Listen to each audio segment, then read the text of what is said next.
20th of November 1945, opening day of the Nuremberg Trial. It genuinely changed the world. Goering that we had known, or one had known throughout all of the period of the Third Reich, had basically been off his face on morphine. Seismic, incredibly dramatic, utterly enthralling. We've both got some books that we want to recommend about it. A Nuremberg trial is really the first time in history that a country itself, if in effect, had been put in the dock.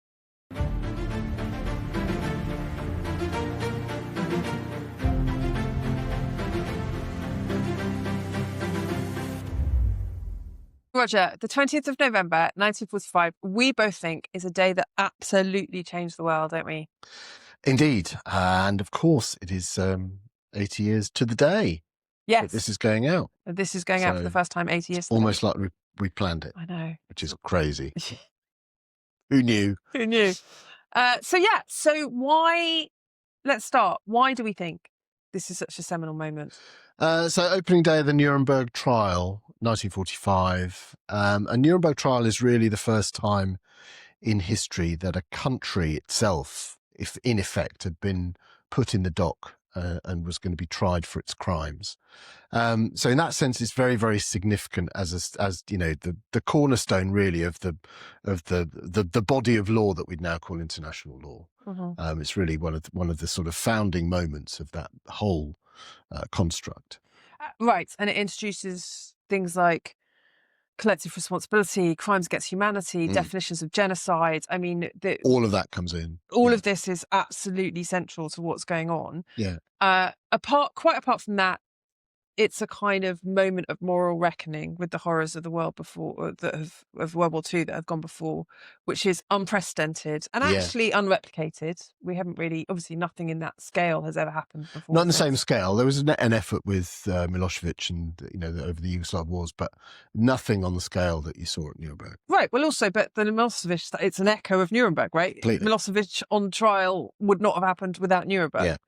So important for those reasons, important because simply as a moment of kind of justice, these terrible humans who were the ones who were left over from the Nazi regime, there's 24 of them originally indicted, 20 of them turn up on the dock on the first day.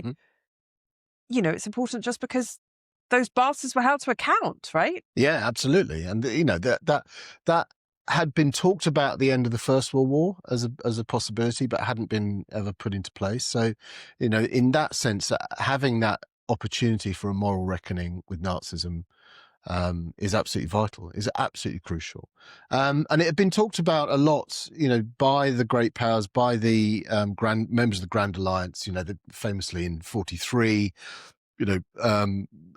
Churchill and Stalin had sort of joked about the possibility of shooting 100,000 senior Germans by way of retribution for the war and for the Nazi regime, and I think certainly in Soviet minds that was sort of where they would rather go, to have a show trial and then shoot the defendants, but to actually have a trial with defense counsel, for example, a proper trial where evidence would be aired, and due legal process would be followed. That too was very, very significant, not least for the German people, because the Allies were effectively in charge of Germany at that point. Occupation regimes were in place. It was hugely important for those occupation regimes to be able to portray themselves as legitimate, effectively, to say, we're going to be different from everything that's gone before. There's going to be rule of law, right? And a crucial part of establishing that legitimacy and that rule of law is to actually deal with the previous regime on a legal basis. And that's what Nuremberg is. The Soviet position is quite complicated, actually, because it is the Soviets who first raised the idea of an international tribunal and start raising the idea of trials, I think because they see it as the first step towards reparations, which they're going to need to rebuild the Soviet Union. And they also think, as you said, they think it's going to be a show trial, right? In fact, one of their prosecutors was, the prosecutor at the show trials. This is this is Soviet 101. You have a show trial, everybody follows the script. So that's what they think. And they're all guilty. And they're all guilty. Get shot. And they all get shot. Right. And that's what they think is going to happen because that's the Soviet kind of That's the playbook. script. That's the playbook. Yeah. What they don't want to happen is sort of what happens is that it becomes a kind of actual judicial process in which some of their dirty laundry, as that, that's the phrase that is aired a couple of times. Yeah, talking about Soviet dirty laundry, and there's a quite angry interjection from one of the Soviet prosecutors who says exactly that. Said, "We're not here to air, our dirty laundry," which is almost an admission. No, absolutely. I mean, we won't get into it today because it's later on in the process. But there's massive wranglings, for example, over the definition of genocide, which has echoes and significance in today's conversation about what is and isn't a genocide. Because obviously the Soviets are quite nervous about definitions of genocide, being quite fond of committing them. It's beautifully put. So there's all of that to come as well. But we're going to start with the first day. So we're going to talk initially a little bit about the background. So, Germany is smouldering. It's still, Hitler is dead. There are a handful of Nazis still left, able to bear the moral brunt of what their regime has done. And they're imprisoned. We've touched on this. There's a, tribunal set up. This idea that they could be held to account is seismic. And, some of these days that changed the world, we're doing a series on days that changed the world. And some of them people don't realize as they're happening that this is a day that changes the world, right? But this is one of those. Everybody knows that what they're doing is so important and is so crucial and matters. Yeah. There's a lovely quote actually from Geoffrey Lawrence, who is the president of the tribunal, British lawyer, very prominent.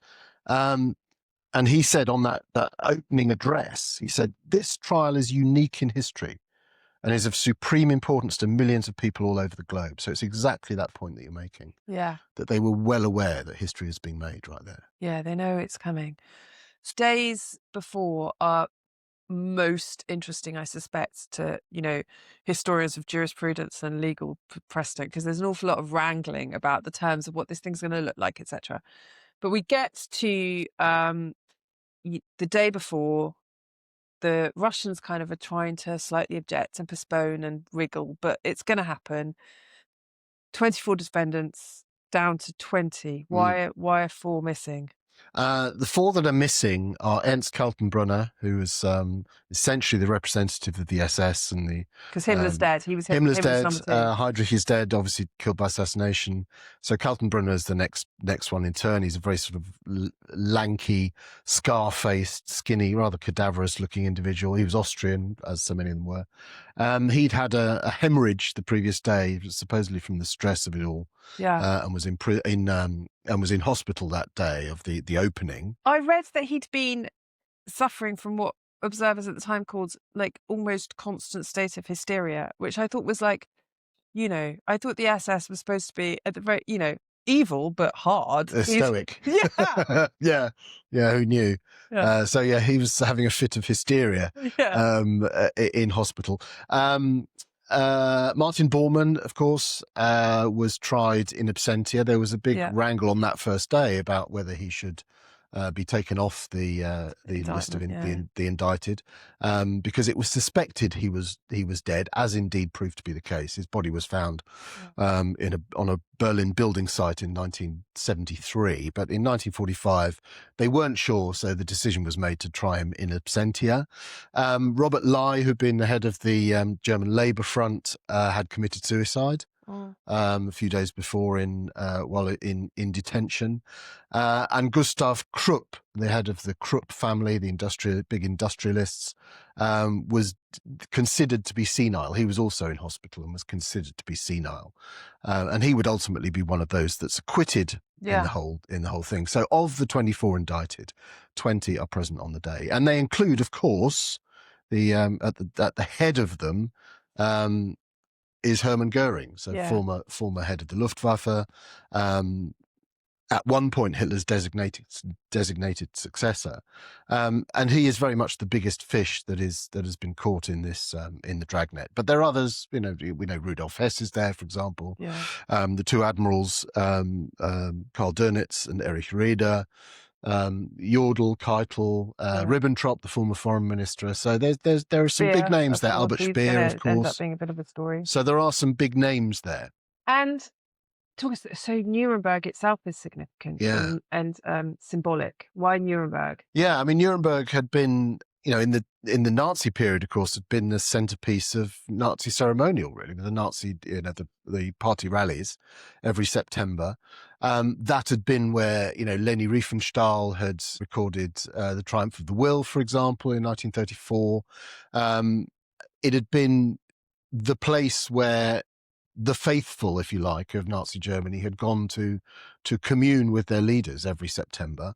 Nuremberg was synonymous with all of that. So, there was a sort of symbolic reason, in a sense, to have the reckoning with Nazism in the same place where Nazism had been lauded to the heavens. Mm. And then there's also a sort of much more practical reason, is that Nuremberg had, in spite of all the bombing, and Nuremberg had been quite badly bombed as well, as had everywhere else, but it had an intact prison and court complex in which they could not only house those the accused safely, but could also, accommodate, the press and everyone else in reasonable circumstances. So both a practical and a symbolic reason for having it in Nuremberg. And then Nuremberg itself becomes a complete circus because you've got all the like teams of lawyers from 4 countries. You've got the defendants, you've got the onlookers, you've got the world's press, who we're going to talk about, descending on Nuremberg in enormous numbers. You've got translators, you've got military police from across the spectrum. You've got the KGB milling around, watching the Soviet delegation to make sure they don't do anything off script. Yeah. So it's an absolute carnival. There's a fantastic book, which will be one of the ones we recommend, called The Reister's Castle by Uwe Neumann, which was out last year. I've said that wrong, I'm sure. Roger's looking at me like I've screwed up the German. Anyway, sorry to that guy. But it's a fantastic book, and it talks about, so all the world's press were basically housed in this bizarre neo-Gothic castle outside Nuremberg that had been owned by a kind of pencil magnate. And I mean, there's unbelievable press people, like people, whose names ring through the centuries, like Walter Cronkite's there, Martha Gellhorn, Rebecca West. There's various people who you wouldn't expect, like Willy Brandt, the future West German Chancellor, is there reporting for a Norwegian newspaper. Marcus Wolf, who will go on to head the sort of East German secret police, he's there. All these journalists, and then according to this book, which is extraordinarily rollicking read, all these journalists, a lot of them been war correspondents, are quite kind of bored after a few days, because this is quite dry, right? The Nuremberg trial becomes quite dry. I've sat through some pretty dry legal cases in my time, and they do make you want to. I mean, it does have its moments, to be fair, I know, but it is also over 280 days. Yeah, and an awful lot of it is drier than it ought to be, right? Because it's lawyers. I love lawyers. I'm married to one, but my gosh, they can be boring in court. Anyway, I'm also a journalist, so while the lawyers are boring on in court, in this castle, the journalists are going kind of slightly end of days. They were all having sex and drinking to excess and partying the night away. They're finding, because a lot of them were ex-war correspondents, they're finding the day-to-day kind of legal argument quite boring. So they managed They want action, baby. They want action, baby. So they fill the gaping void with loads and loads of booze, drama, and sex. So it's just an absolute circus. And everybody's watching. The world is watching. Well, through their eyes, largely, right? Right. Through the words that they will write. So the actual day, 20th of November. Yeah. So everybody's watching. The first thing that happens is actually that the prisoners are brought in and put into the dock, I think, before everybody else comes in. So when all the kind of press and the lawyers and the translators and the secret intelligence guys and the American military policemen with their white helmets file into the courtroom, which is a kind of quite small, quite dark, quite, gloomy place. They're all there. They're sitting there in a row, in 2 rows of 10. I've actually been to that building. So Have you? It is still still used as a court. Have you been in the Nuremberg? room? Yeah, absolutely. Did And you it's feel a largely frisson? the same. A frisson. I did feel a frisson.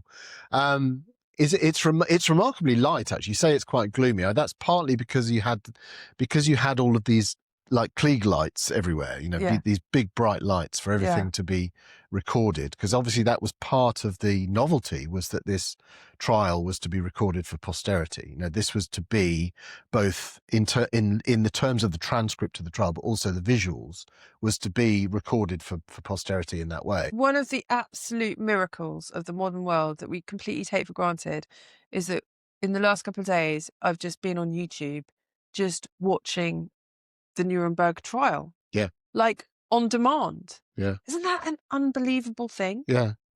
And not that those behind the whole, mechanics of the trial back in the day, 80 years ago, Knew they'd be would on necessarily YouTube. have known that. But the idea that it would be recorded for posterity, not only as a court transcript, but also as video is part of the deal, right? That's what they're trying to do.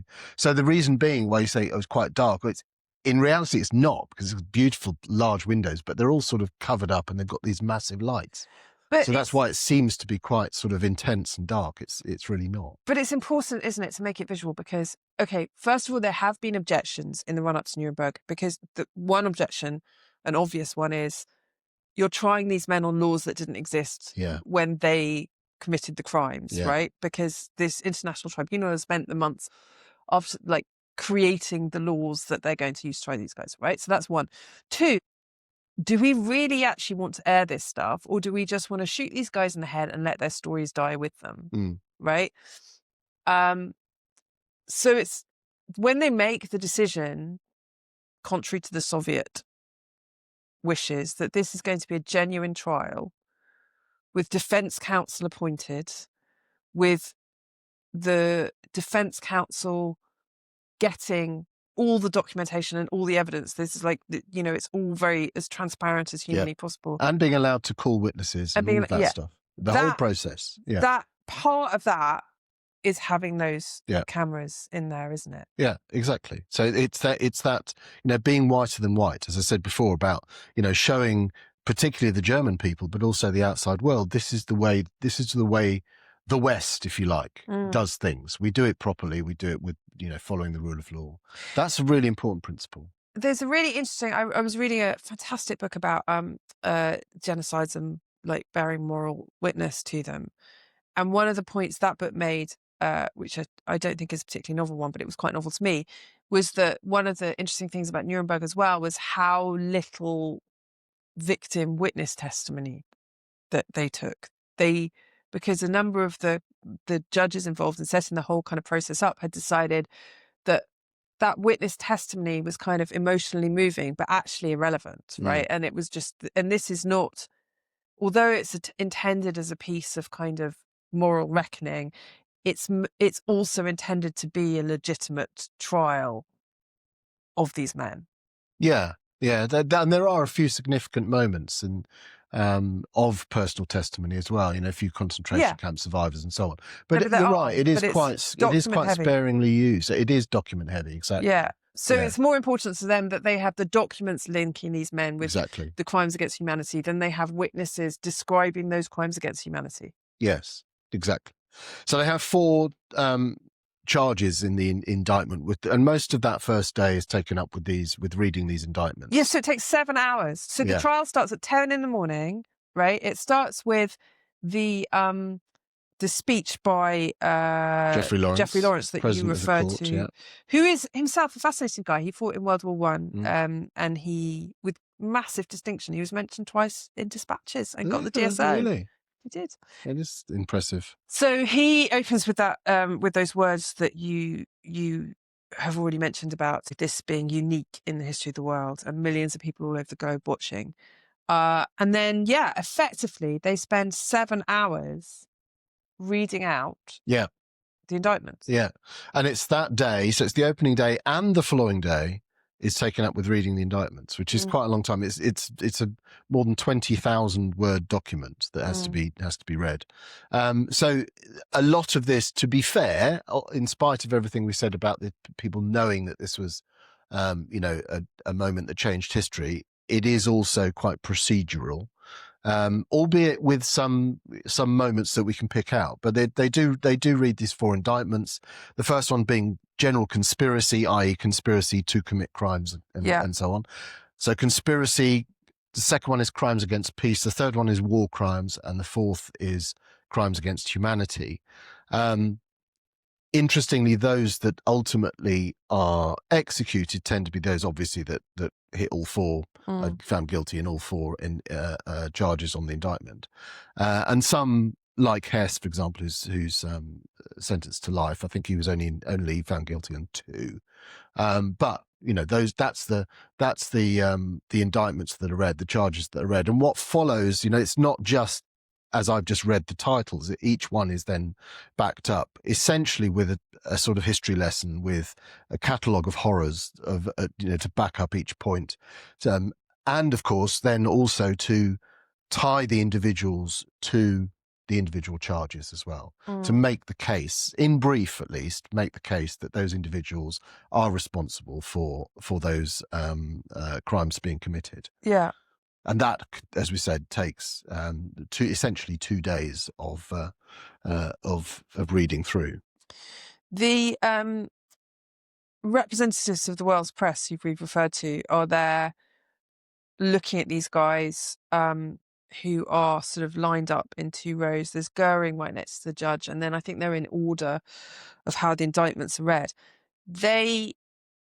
What everybody wants to do is look at these guys and get a sense of them. And what's really fascinating is across the newspaper reports that I've read from a sort of cross-section of newspapers is that they looked like kind of broken old men. And that's the phrase that is used, actually, I think, as well. Yeah. It absolutely, with the exception, what one would have to say, with the exception of Goering. Yeah, who they all say looks remarkably well. Yes. He's lost a load of weight. So Goering in November 1945. So he was captured in end of April, early May. Same as the rest, by the Americans down in Bavaria, and in the intervening, whatever it is, 6 months, he had been basically weaned off his addiction to morphine. Yeah. Which he had for more than 20 years. Oh my goodness. Going right back to the Munich Putsch of 1923. So the Goering that we had known, or one had known, throughout all of the period of the Third Reich, had basically been off his face on morphine for most of that period. Which is why he looked. Which is why he was a bloated, given over to all his excesses of sort of pastel pink uniforms. He used to wear makeup occasionally as well, and not that that's obviously a problem, boys and girls, these days. Also, he loved his flamboyant uniforms and his pet lion and all.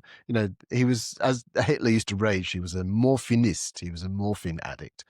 And at Nuremberg, for the first time in almost a quarter of a century, he's clean. Yeah. And you see the guy that he had been, which is a tremendously intelligent, sharp, fearsome opponent in the courtroom. And he's looking much better. He's looking much more alert. He's lost a load of weight. So you're right. The accounts talk about this is sort of array of broken men, this rogues gallery, with the exception of Goering, who is alert and is, almost like a sort of caged lion waiting to get his moment. We neither of us have seen the film yet. Both looking forward to seeing the film. I'm a little bit problematized by seeing Russell Crowe, who I've always had a tendresse for, as Goering. Yeah. I don't know what that's going to do. I think it could open up a whole new avenue of... No, it can't. Let's not go there.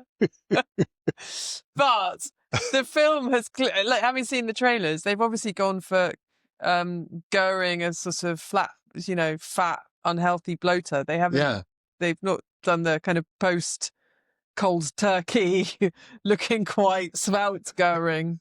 Well, yeah, which is probably good for my own yes, might issues. might help. Yeah.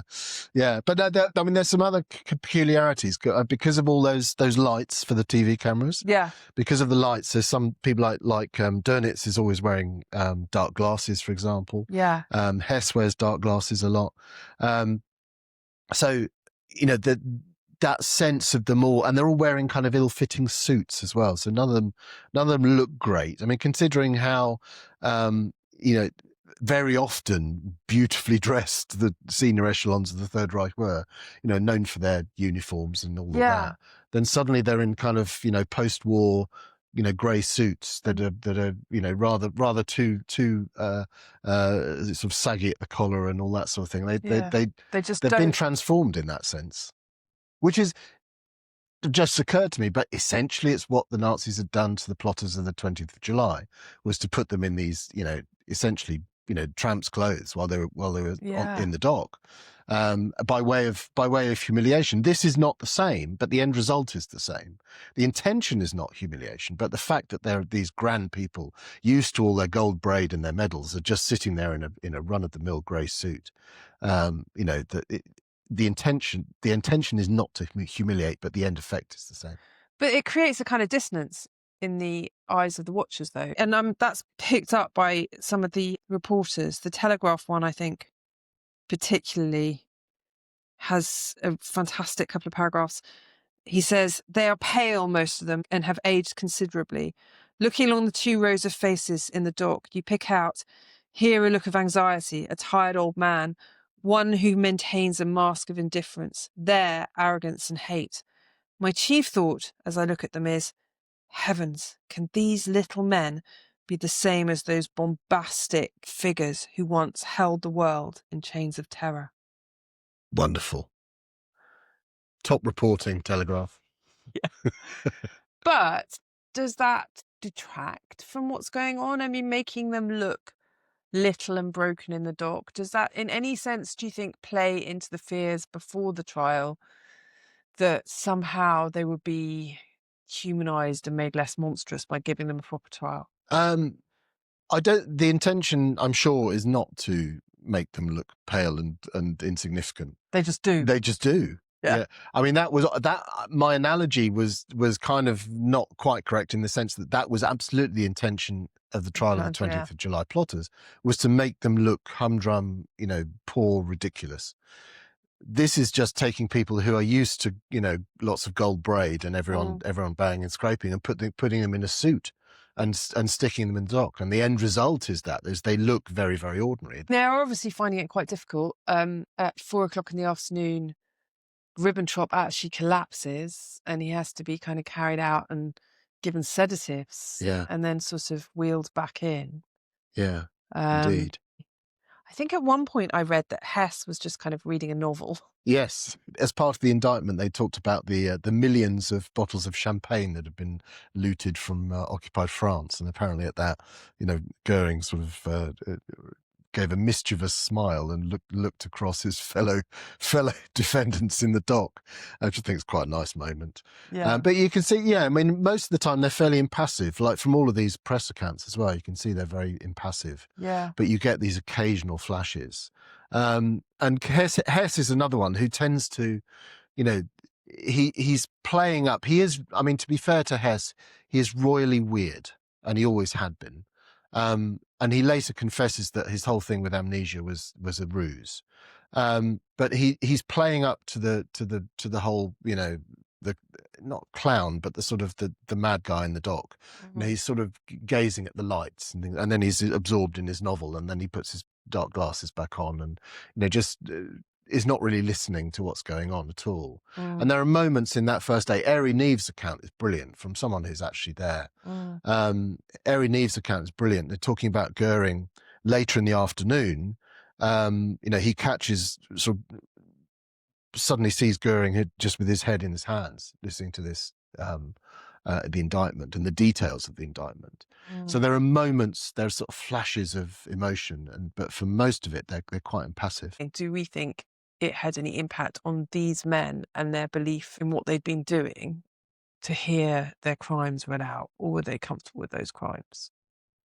There are a couple of, I think for most of them, they are so deluded or convinced of their own rectitude, like Goering, for example, that any sense of sort of having committed a crime or personal culpability is almost impossible for them to arrive at, right? But there are a couple of examples. So Albert Speer's one, who plays the court very, very effectively, and essentially plays up, in contrast to some of those his fellow defendants around him, he plays up the role of the urbane, educated, civilized. Someone like Julius Streicher, for example, who was sitting with him in the dock, was an old man, could do little more than sort of blurt out anti-Semitic slogans, supposedly in his own defense. And in contrast to that, Speer presented himself as urbane, educated. It's almost like he was saying, I'm one of you. I'm the same as you. I just got caught up in this crazy nonsense. Yeah. And arguably, he gets 20 years at Nuremberg, but arguably it saves his life. I mean, he should probably have swung. So that's a good example of someone who actually at least feigns contrition, if not actually feeling it himself. And there's a couple of others who do the same, but doesn't necessarily save their lives. But so for a few, it does prick the conscience, but not very many. And the outcome, remind us. The outcome is it takes a year. It takes a year, so that the end.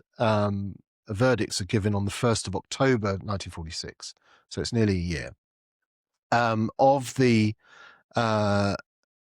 21 defendants, so remember Kaltenbrunner comes back. Then you have 12 death sentences, amongst them, of course, Goering, who escapes the hangman's noose by committing suicide the night before his scheduled execution.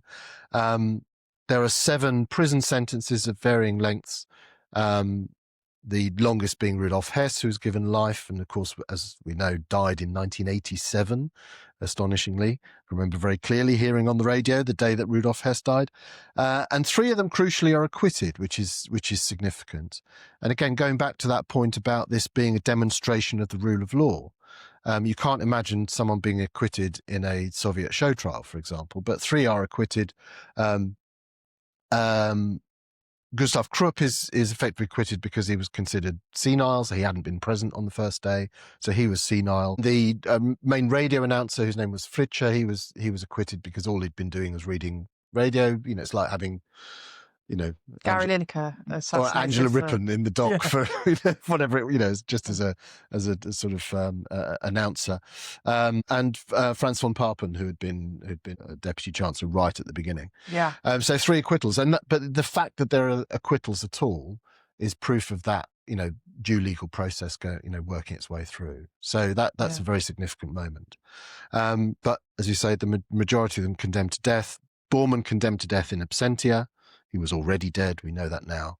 And Goering, of course, escaped the hangman. And on the 16th of October 1946, those sentences were carried out, executed. So seismic, incredibly dramatic, utterly enthralling. We've both got some books that we want to recommend about it, or your 2 are kind of eyewitnessy. Yeah, well, one eyewitnessy, Eri Neve there, which is a brilliant account, and just going back to read it again in sort of preparation for this, in the Bodleian Library, obviously. Just really enjoyed it all over again. I mean, Eri Neve, obviously, for our generation, is known for having been blown up under the Houses of Parliament, but he had a brilliant wartime career. He'd escaped from Colditz, for God's sake, and then actually read the indictments to the prisoners in German, because he spoke German. So he was very much involved and was present at Nuremberg, and it's a brilliant account, really good. Okay. And then Anne and John Chusser, the Nuremberg Trial, which is a really sort of solid history. It's a bit long in the tooth now, but it's a very, very solid history. Yeah. So I'd recommend those 2. What about you? Rice's Castle. the one I talked about earlier, absolutely fantastic. Just another side to it that kind of brings out the kind of circus and that's and a nice counterpoint to the sort of, the procedural stuff. yeah, I mean that's all there as well, but it's more, it's the sort of wider razzmatazz. A more sober academic take on it I read a couple of years ago was Francine Hirsch's Soviet Judgment at Nuremberg, which is all about how the Soviets were wrong-footed by it all, and kind of presents Nuremberg as really one of the sort of first skirmishes of the Cold War, almost. Yeah, I can see that. In the way that the four allies involved were kind of trying to position themselves and dominate the story and dominate the myth-making around it. Fascinating, brilliant book, but quite dry, but brilliant. And then I thought we should also recommend a novel which, stupidly enough, is not actually set during Nuremberg, but it's Bernard Schlink's The Reader, which is about, lots of people will have read. If you haven't, you must read it. It's about it's brilliant. a Nazi prison guard on trial, and it's a criminal trial, but it's all these themes of collective responsibility versus individual responsibility, of, culpability for a regime, of following orders, of, how, observations of somebody else's humanity kind of feed into all these things. It's just a wonderful, wonderful novel, and I think a great intro into some of the kind of human qualms that arise from this kind of legal endeavor. Yeah, good shout. It's a fabulous novel, actually. Yeah. Good film. And a good film Is too. it the one where Ricky Gervais said to Kate Winslet, "I told you if you did a Nazi or a Holocaust, you'd get the Oscar." I don't know if it was that film. But brilliant film, brilliant Yes, book. absolutely. Yeah. And nailed down day that changed the world, 20th of November 1945. Opening day of the Nuremberg Trial. It genuinely changed the world. It did really do that.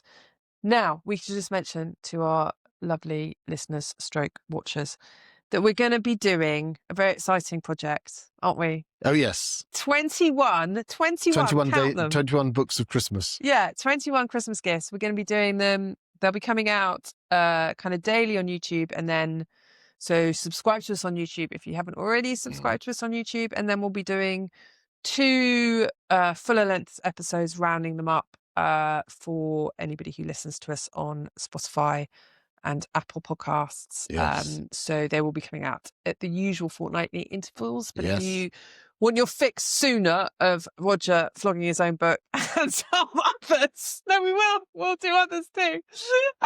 Then make sure you subscribe and follow us on YouTube. Every possible history book, for the Fiction too, and for the history obsessive in your life, basically. Yeah. What's not to like? Yeah. And also, in fact, I would, if my family are watching, because we do this thing called the Christmas book flood. Do you know about the Christmas book flood? No. It's an Icelandic thing. It's lovely. On Christmas Eve in Iceland, everybody gives each other books, and then they all sit together and they read the books and they drink hot chocolate. Isn't that just a They don't watch thing? a Bond film? No. Anyway, so in my literate family, we've now introduced this. So we do we have a couple of days before Christmas, we all get together and then we all give each other a book, like in a kind of Secret Santa. And so we pull each other's names out of the hat. So if my family are watching, because I'm a nightmare to buy for, because I've read all the books. Well, there you go. Another copy of Wolfpack. Yes, please. Thank you, Roger. Thank you. See you next time.